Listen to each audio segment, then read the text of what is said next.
Bismillahirrahmanirrahim. Assalamualaikum warahmatullahi wabarakatuh. Perkenalkan, nama saya Aji Santoso, bisa dipanggil Kevin, NPM 251102020016, Prodi Pendidikan Masyarakat Reguler B.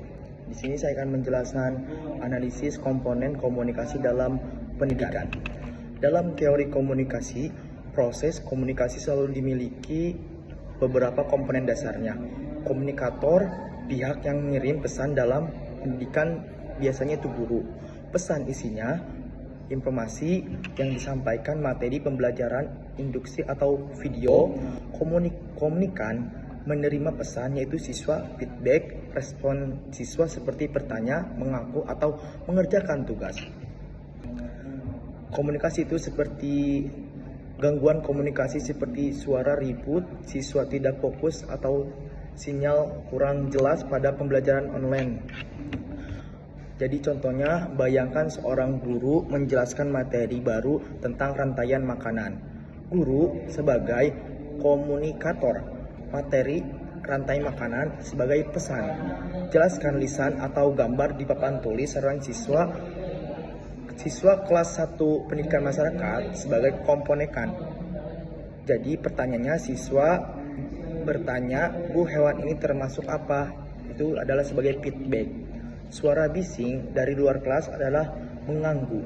Model ini menunjukkan bahwa keberhasilan pembelajaran sangat tergantung pada aliran pesan yang lancar dari guru ke siswa, kembali lagi ke lewat feedback. Kedua, tujuan dan fungsi komunikasi sosial.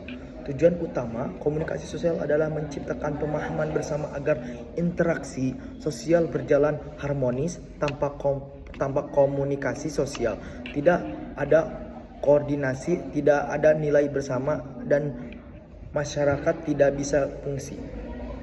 3. Fungsi komunikasi sosial. Contohnya, fungsi informatif, menyampaikan informasi penting yang dibutuhkan masyarakat. Fungsi persuasif, mengaruh sikap dan perilaku sosial.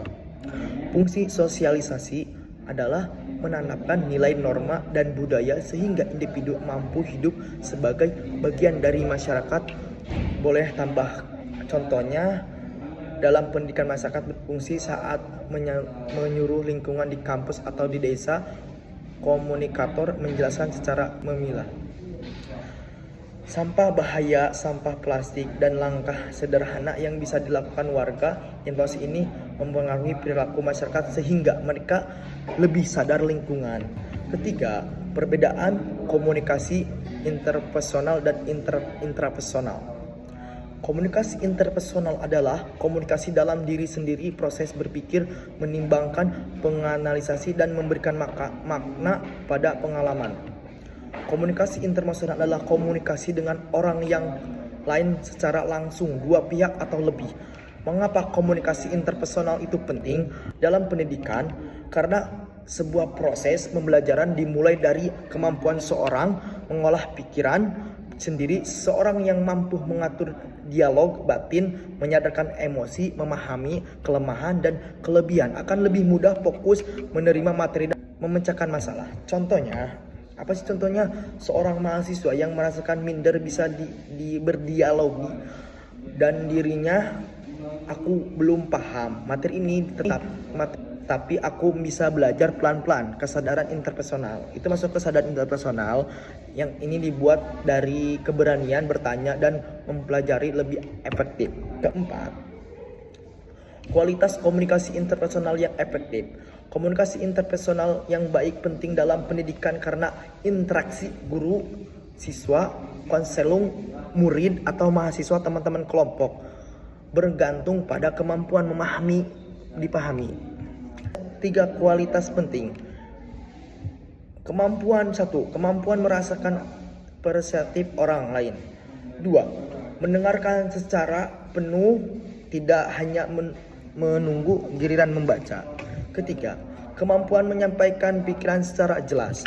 Dalam konseling akademik, konselor yang diperempati kemampuan menangkapkan emosi dan beban siswa. Ketika siswa merasakan dipengerti, lebih berani terbuka tentang masalah belajar sehingga diskusi lebih produktif, solusi lebih tetap tanpa empati, konseling hanya menjadi formalitas yang tidak membantu siswa. 5. Komunikasi kelompok dan peran-peran dalam diskusi. Komunikasi kelompok memiliki ciri khas terjadi antara beberapa orang lebih dari dua memiliki tujuan bersama. Ada berbagai plan dan proses dinamikanya lebih konsisten dibanding komunikasi interpersonal yang hanya terjadi salah satu lawan satu, negosiasi, kompromi, dan pertukaran ide atau intinya pertukaran ide lah. 3. Problem umum dalam diskusi kelompok. Mengarahkan jalannya diskusi, menjaga agar kelompok lebih tetap fokus pada tujuan tertentu. Menjaga suasana, merendahkan konflik, memberikan semangat. Memberikan data analisis, mengetahui kebutuhan. Intran ini dalam tugas kelompok kampus teks menjaga arah diskusi informatif dan memberikan materi penting yang membuat argumen kuat. Memastikan semua anggota nyaman untuk mendapatkan ketinggalan saling melengkapi sehingga tujuan kelompok tercapai dengan efektif. Terima kasih. Assalamualaikum warahmatullahi wabarakatuh.